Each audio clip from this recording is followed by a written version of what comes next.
欢迎来到新兴消息频道，请订阅频道，所以大家不要错过当天最热门的新闻。我们今天的时事通讯包括以下内容：众刷锦衣之下，任嘉伦谭松韵 CP 感觉了。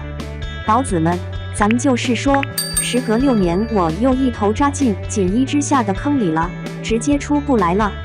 这部剧真的是经典中的经典，每次看都有新感受。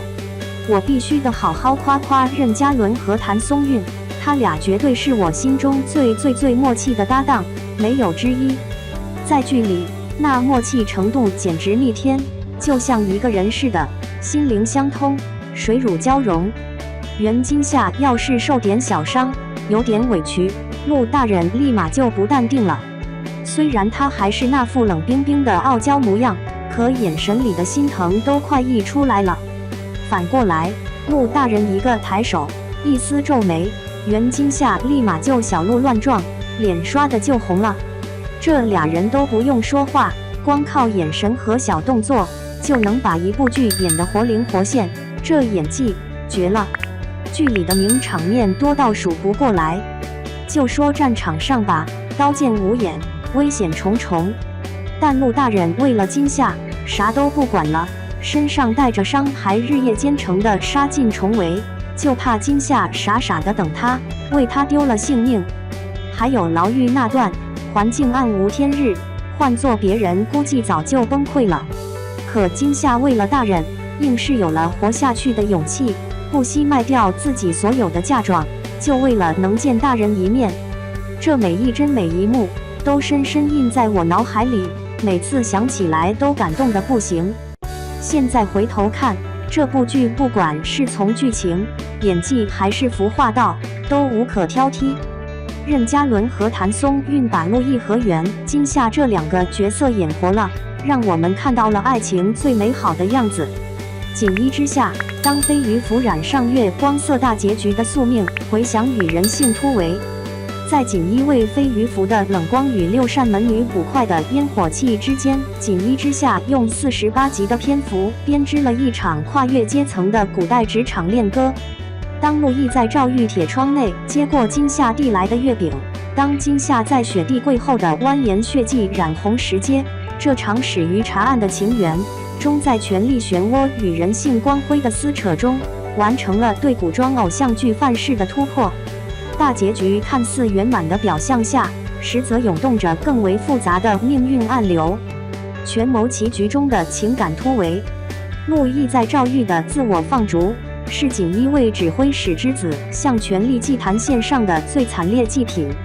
当他褪去飞鱼服，换上球衣，当昔日冷峻的眉眼染上风霜，这个在赵玉暗室中蜷缩的身影，恰似被权力异化的锦衣卫制度的缩影。今夏每日探监时在铁窗外刻下的正字，不是简单的等待技术，而是用民间智慧对抗皇权暴力的行为艺术。那些深深浅浅的刻痕，在石墙上生长成民间对正义最朴素的注解。今夏的身世之谜揭开时，夏然案的血色诏书如同达摩克利斯之剑悬在2人头顶。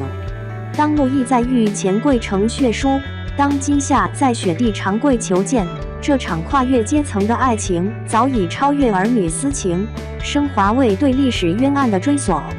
今夏母亲那句“你身上流着夏家的血，却爱着仇人的儿子”，不是简单的伦理困境，而是将个人情感置于历史重负之下的终极叩问。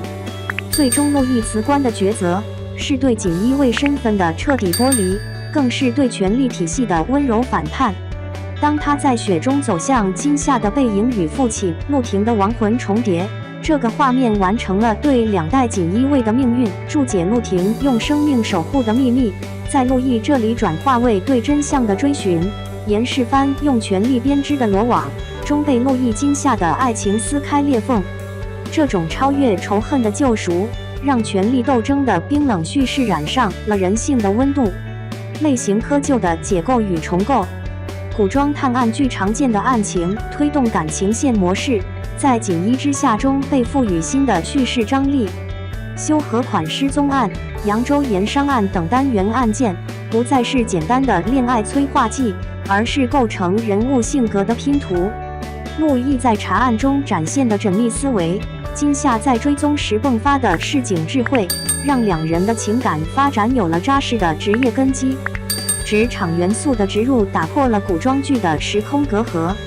金夏在六扇门当差时讨要差旅费的精明，陆毅在赵玉整理案卷的严谨，这些现代职场人熟悉的细节，让古代宫门人物获得了当代性。当金夏用绩效考评类比查案功绩，当陆毅在案卷堆中熬红双眼，这些场景消解了历史剧的距离感，构建起古今职场人的情感共鸣。大结局对侠之大者的重构颇具深意。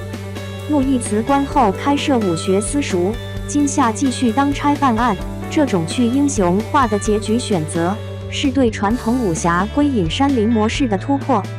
当陆毅教孩童练武时说强身健体不畏杀人，当金夏在公堂上击响惊堂木，他们完成了从江湖侠客到现代公民的精神蜕变。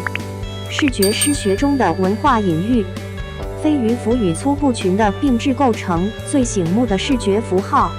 陆毅的飞鱼符以金线绣就的四爪蟒纹，象征着皇权特许的暴力；金夏的粗布裙上补丁落补丁，却缝补着市井生活的烟火气。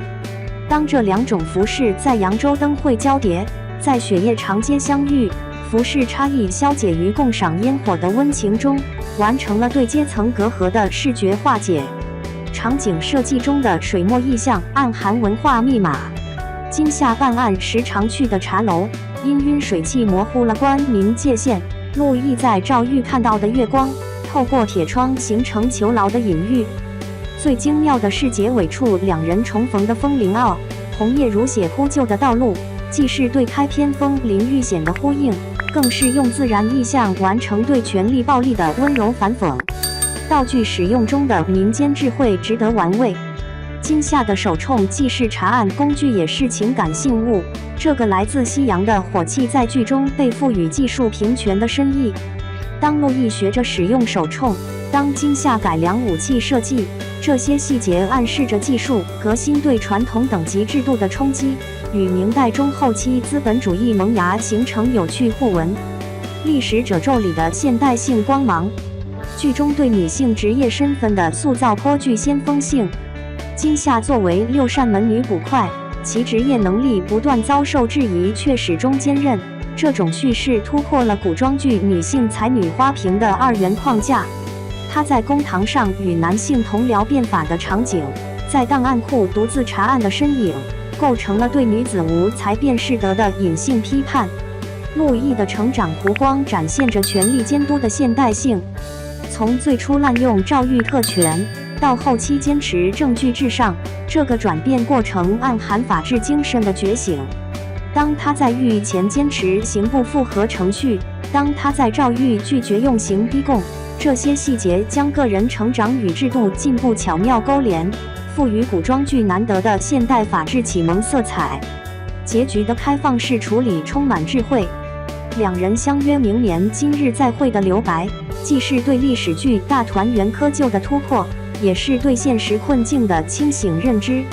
这种处理方式让观众意识到，陆毅今夏要面对的不仅是严世蕃的余孽，更是整个皇权体制的惯性。这种清醒认知让剧作超越了普通古偶的格局。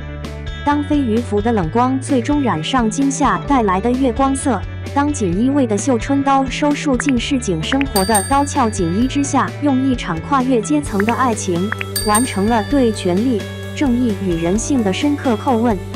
大结局不是故事的终点，而是人性之光刺破历史阴霾的起点。在权力与爱情的天平上，在复仇与宽恕的抉择中，这部剧最终告诉我们，真正能穿越时空的，不是飞鱼符的威严，不是绣春刀的锋芒，而是人性中永不熄灭的温暖微光。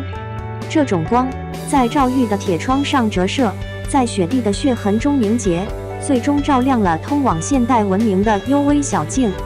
我愿意做一辈子的锦衣奶奶，永远最爱锦衣之下。